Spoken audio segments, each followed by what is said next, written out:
All right, this is going to be an exercise for people who have trouble with pigeon pose. I'm coming from a yoga angle here. So pigeon is basically when you have one leg forward with the knee out to the side and you're trying to hinge forward. You're going to feel this in the outer hip. You're trying to get very much into the piriformis, which is the upper part of your butt. This helps to loosen up your low back.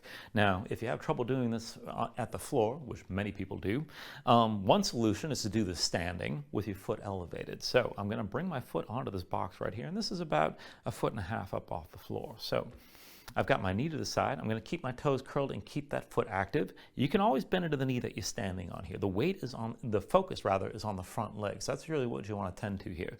Be sure the leg stays tense so you're not going to feel any twinge in the knee. If you feel a twinge in the knee, that's a sign that you don't have enough activation from the foot and you need to back off. You want all the stretch to go into the outer hip. Now from here, this is all just body weight. So I'm going to keep my arms to my sides, my hands curled into fists, and just keep the arms tense. And then I'm going to fold this down, hinging from the hips. You can round down. You're trying to bring your head down toward your foot as close as you can, and then come back up. And you can always hold on to something to be sure you keep your balance, but actually it's probably better to have your hands free like this, as long as you're not going to fall down, because what it does is it forces you to engage that foot that you're folding down toward. So you have to keep it pressing into the box, and that's going to help keep that tension that you need to find that deeper stretch. And you can just keep on taking it back and forth like that. And I recommend 3 sets of 20 on each leg. Now, once this gets too easy, you can always come down to the floor, but alternatively, you can bring that foot up higher. So I'm going to grab another box.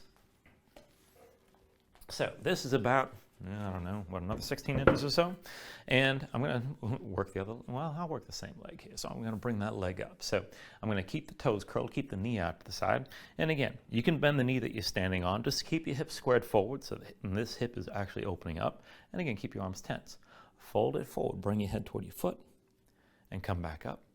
Bring it forward, and come back up. And if you need another way to make this more difficult, you can try to hold an arch in your back so you're actually hinging and keeping your core engaged, and then maybe bring your chin down toward your foot rather than your forehead. So you're looking forward, keeping your shoulders pulled back, and that extra level of engagement is going to force a deeper fold and take a deeper stretch into that outer hip.